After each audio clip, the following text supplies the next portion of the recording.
AI 주식 이 분야를 들여다보면 항상 가장 먼저 또 가장 크게 눈에 띄는 이름이 하나 있죠. 바로 팔란티어입니다. 올해 들어서만 156% 급등했으니 AI 시장의 기대감을 한몸에 받고 있다. 이렇게 말해도 과언이 아닐 겁니다. 그렇죠. 특히 팔란티어의 그 인공지능 플랫폼 AIP 있잖아요. 이게 기업 고객들 사이에서 정말 폭발적인 반응을 얻으면서 주가 상승을 이끌었죠. 거대한 데이터를 분석하고 예측하는 일종의 두뇌를 제공하는 그야말로 정통파 AI 기업의 면모를 제대로 보여줬습니다. 근데요, 최근 한 3개월 정도의 흐름을 보면 아주 흥미로운 지점이 보입니다. 팔란티어가 한 6% 오르면서 잠시 숨을 고르는 사이에 무려 36%나 급등하면서 조용히 치고 올라온 기업이 있거든요. 아, 트윌리오 말씀이시죠? 네, 맞습니다. 바로 클라우드 커뮤니케이션 전문 기업 트윌리오. 여기서부터 우리가 오늘 깊이 파고들 이야기가 시작됩니다. 이거 아주 중요한 포인트입니다. 많은 사람들이 이제 AI 시대의 승자를 찾을 때 팔란티어처럼 AI 기술 자체를 파는 회사에만 주목하는 경향이 있거든요. 그렇죠. 아무래도 화려하니까요. 맞아요. 하지만 진짜 숨은 강자는 AI를 하나의 무기로 활용해서요. 기존의 강력한 비즈니스를 완전히 새로운 차원으로 끌어올리는 그런 기업일 수 있습니다. 소위 AI 적용 기업이라고 하는데 트윌리오가 바로 그 대표적인 사례고요. 바로 그겁니다.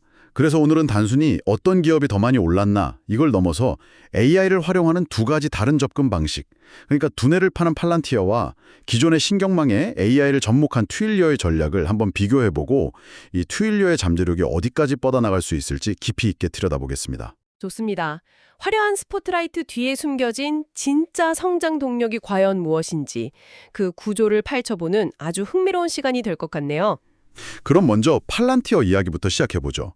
AIP의 성공 이거 분명 대단했지만 최근 상승세가 좀 주춤한 가장 큰 이유로 역시 밸류에이션이 꼽힙니다. 쉽게 말해서 가격표가 너무 비싸다는 거죠. 정확합니다. 밸류에이션이라는 게 미래의 성장 가능성을 현재 가치로 얼마나 미리 땡겨와서 반영했냐 이걸 보여주는 척도거든요. 팔란티어의 경우 매출 대비 주가 수준이 무려 126배에 달하는데 126배요? 와... 네, 이건 미래에 대한 엄청난 기대감이 이미 가격에 전부 녹아있다는 신호로 해석될 수 있는 거죠. 이런 주식은 시장에 약간의 불안감만 돌아도 크게 흔들릴 수 있는 그런 위험을 안고 있습니다. 아무리 대단한 기술이라도 126배라는 숫자는 정말 손뜻 손이 나가기 어려운 수준입니다. 바로 이 지점에서 트윌리오와의 대비가 아주 극명해지는 것 같아요. 지난 3개월간 36%라는 인상적인 상승률을 기록했음에도 불구하고 트윌리오의 밸류에이션은 팔란티오와는 비교할 수 없을 정도로 낮은 수준이거든요. 그것이 바로 합리적인 가격에 높은 성장 잠재력을 구매한다는 투자 관점에서 트윌리오가 매력적으로 보이는 이유입니다. 이미 기대감이 최고조에 달한 주식과 이제 막 그 가치를 제대로 인정받기 시작하는 주식, 이 사이에 선택지가 놓여있는 셈이죠. 전 트윌리오의 사업 모델을 좀 더 쉽게 풀어보죠. 클라우드 커뮤니케이션 전문 기업이라고 하는데 저는 이 비유가 가장 와닿더라고요. 예전 기업들이 고객이랑 소통하려고 비싼 돈 들여서 콜센터 건물을 짓고 전화선을 깔았다면 트윌리오는 그럴 필요 없이 저희 플랫폼을 그냥 월세 내고 빌려 쓰세요. 인터넷만 있으면 문자, 채팅, 이메일, 통화까지 다 해결됩니다. 라고 말하는 것과 같아요. 아주 적절한 비유입니다. 우리가 쇼핑몰 앱에서 상담원이랑 채팅을 하거나 배달 앱에서 주문 현황 알림 받을 때 있잖아요. 네, 매일 쓰죠. 그 모든 통신 기능 뒤에는 트위니오 같은 회사의 기술이 작동하고 있을 확률이 아주 높습니다. 이런 비즈니스 모델을 업계에서는 서비스형 커뮤니케이션 플랫폼, 그러니까 CPaaS라고 부릅니다. 기업 입장에서는 초기 투자 비용 없이 필요한 만큼만 유연하게 쓸 수 있으니까 마다할 이유가 전혀 없겠네요. 그런데 트윌리오의 진짜 무서운 점은 단순히 이 통신망을 빌려주는 데서 그치지 않는다는 겁니다. 여기에 AI라는 엔진을 달았다는 거예요. 그냥 메시지를 보내는 게 아니라 아주 똑똑하게 보내도록 돕는 거죠. 여기서부터 팔란티어와의 근본적인 차이가 드러납니다.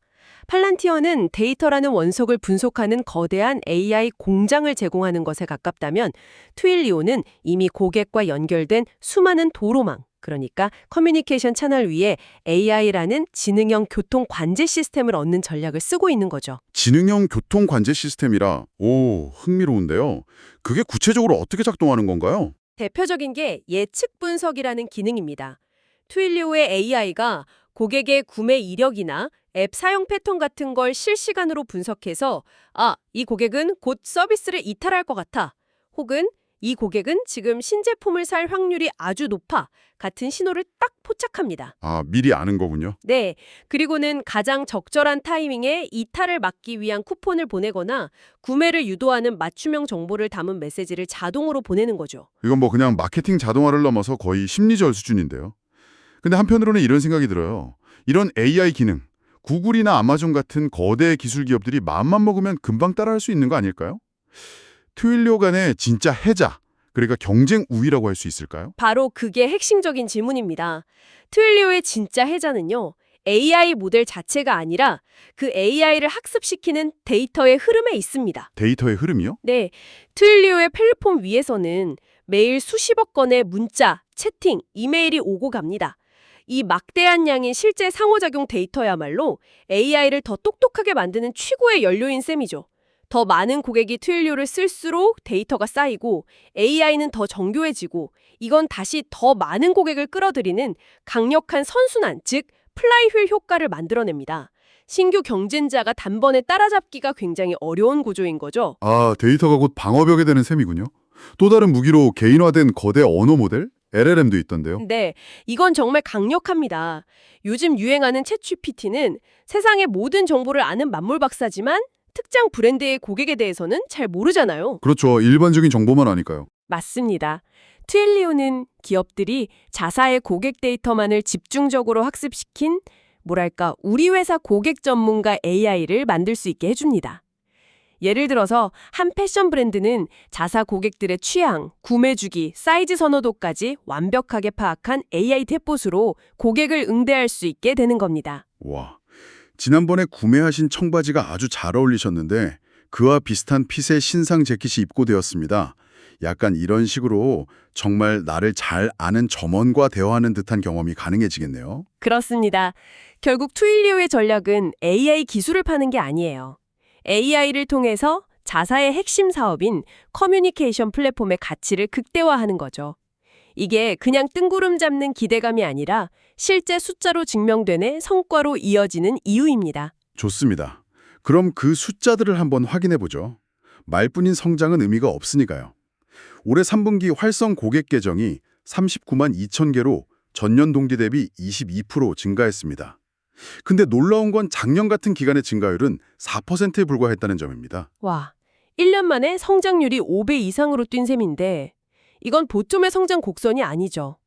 AI 솔루션이 추가된 이후에 신규 고객들이 얼마나 폭발적으로 유입되고 있는지를 아주 명확히 보여주는 증거라고 할 수 있습니다. 잠깐만요. 더 놀라운 숫자가 있습니다. 기존 고객들의 지출을 보여주는 달러 기반 순 확장률. 이게 109%입니다. 109%? 네, 이게 100%를 넣는다는 건 작년에 100만 원을 썼던 고객들이 아무런 마케팅 활동 없이도 올해는 알아서 109만 원을 썼다는 뜻이잖아요. 이건 거의 뭐 자동 성장 엔진 아닙니까? 맞습니다. 신규 고객 유치에 들어가는 막대한 비용을 생각하면 저 100%라는 숫자가 얼마나 대단한지 알 수 있습니다. 한번 트윌리오 생태계에 들어온 고객들이 AI 기반의 새로운 기능들에 만족하면서 점점 더 깊이 빠져드는 일종의 로긴 효과가 강력하게 작동하고 있다는 의미죠. 특히 AI 솔루션을 도입하면서 여러 제품을 동시에 사용하는 고객 비중이 20%를 넘어섰다는 점, 이것도 AI가 교차 판매를 유도하는 핵심 동력이라는 걸 보여줍니다. 심지어 아직 80%의 고객에게는 추가 서비스를 판매할 여력이 남아있다. 이런 뜻으로도 해석되겠네요. 실적 자체도 3분기 매출 15%, 주당 순이익은 22.5% 증가로 아주 견고하고요. 네, 신규 고객 확보, 기존 고객 지출 증가, 그리고 교차 판매 기회까지 성장의 삼박자가 완벽하게 맞아떨어지고 있는 모습입니다. 자, 그럼 이 모든 것을 바탕으로 이 기업의 장기적인 그림을 한번 그려보겠습니다. 과연 트윌리오가 주가가 몇 배로 뛸 수 있는 멀티배거가 될 수 있을까요? 우선 트윌리오가 속한 이 CPAS 시장의 전망부터 보죠. 아무리 뛰어난 배라도 파도가 치지 않는 바다에서는 멀리 갈 수 없죠. 시작의 크기와 성장성이 무엇보다 중요합니다. 이 시장, 그야말로 쓰나미급입니다. 2025년에 약 23억 달러 규모에서 2034년에는 무려 1,080억 달러까지 연평균 19%씩 성장할 것으로 예측됩니다. 10년도 안 돼서 시장이 거의 5배로 커지는 겁니다. 엄청난 속도네요. 사실상 모든 기업이 고객과 디지털로 소통하는 게 이제 기본이 되는 시대로 가고 있다는 증거이기도 하고요. 그렇습니다. 현재 트윌리오의 시장 점유율이 약 22% 정도인데 AI라는 강력한 무기를 바탕으로 2034년까지 점유율을 25%로 아주 조금만 늘린다고 보수적으로 가정해 보겠습니다. 네, 3%포인트 정도 올리는 거네요. 네.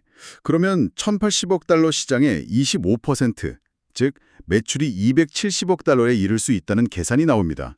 현재 매출의 5배가 넘는 수치죠. 매출 성장에 대한 그림은 그려지는데 결국 주가는 기업 가치, 그러니까 밸류에이션에 따라 결정되지 않습니까? 정확합니다. 여기서 아까 이야기했던 팔란티어와의 비교가 다시 한번 중요해집니다. 현재 트윌리오의 주가는 매출 대비 4.5배 수준입니다. 팔란티어의 126배와는 비교 자체가 무의미할 정도죠. 만약 2034년에 트윌리오가 나스닥 평균 수준인 5.5배 밸류에이션만 인정받는다고 가정해 봅시다. 5.5배면 고성장 기술주에게는 결코 높은 수치가 아니죠. 오히려 꽤 보수적인 가정에 가깝습니다. 네, 그 보수적인 가정을 적용해도 2,070억 달러 매출에 5.5배를 곱하면 시가총액은 약 1,480억 달러가 됩니다. 현재 시가총액이 220억 달러 수준이니까 거의 7배 가까이 성장할 수 있다는 계산이 나옵니다. 이것이 바로 트윌리오가 멀티배거가 될 수 있다는 주장의 논리적 근거입니다. 물론 여러 가정에 포함된 예측이고 미래는 불확실하죠. 하지만 이 예측이 흥미로운 이유는 그 논리가 매우 합리적이라는 점에 있습니다. 빠르게 성장하는 시장에서 AI라는 차별화된 경쟁력으로 점유율을 유지하거나 소폭 확대하기만 해도 엄청난 성과를 거둘 수 있는 구조를 갖추고 있다는 거죠. 하지만 당연히 리스크도 있겠죠. 모든 것이 이렇게 장밋빛으로만 흘러가진 않을 텐데요. 물론입니다. 가장 큰 리스크는 역시 거대 클라우드 기업들과의 경쟁입니다. 아마존의 AWS나 마이크로소프트의 애저르가 자체 커뮤니케이션 서비스를 강화하면서 트윌리오의 영역을 침범할 가능성은 항상 존재하죠. 아, 그렇죠. 또 경기 침체가 길어지면 기업들이 마케팅 예산을 줄이면서 트윌리오의 성장세가 둔화될 수도 있고요. 이런 잠재적 위험 요인들을 반드시 함께 고려해야 합니다. 그럼에도 불구하고 현재의 높은 성장률과 팔란티오와 비교되는 합리적인 밸류에이션은 그런 리스크를 감안하더라도 충분히 매력적인 기회를 제공한다고 볼 수 있겠네요. 네, 투자란 결국 잠재적 수익과 위험을 저울질하는 과정이니까요. 그런 관점에서 트윌리오는 비대칭적 기회, 그러니까 감수해야 할 위험에 비해 성공했을 때의 보상이 훨씬 더 클 수 있는 가능성을 보여주고 있습니다. 오늘 이야기 한번 정리해보겠습니다. AI 시장의 화려한 스포트라이트는 기술 그 자체를 파는 팔란티오가 받고 있지만 그 뒤편에서는 트윌리오가 기존의 강력한 사업 모델에 AI라는 부스터를 달아서 내실 있는 성장을 만들어내고 있었습니다. 폭발적인 고객 증가, 탄탄한 실적, 그리고 무엇보다 합리적인 밸류에이션, 이 세 가지가 트윌리오를 주목해야 할 이유를 명확하게 보여주는 것 같습니다. 맞습니다. 트윌리오의 사례는 AI 시대에 우리가 어디에 주목해야 하는지에 대한 중요한 관점을 제시합니다. 세상을 바꿀 새로운 AI 기술을 개발하는 기업도 물론 위대하지만 그 기술을 현장에 가장 잘 적용해서 실질적인 가치를 만들어내는 기업 역시 그에 못지않은 혹은 그 이상의 잠재력을 가질 수 있다는 사실이죠. 결국 기술은 어떻게 사용되느냐가 핵심이니까요. 자, 그럼 마지막으로 한번 생각해 볼 만한 질문을 던져드리고 싶습니다. 트윌리오의 사례를 보고 나니 이런 궁금증이 생기는데요. 우리는 과연 다음 세상을 지배할 새로운 AI 기업을 찾아야 할까요? 아니면 우리 주변에 이미 존재하는 위대한 기업들 중 AI에 의해 슈퍼차지될 다음 주인공을 찾아야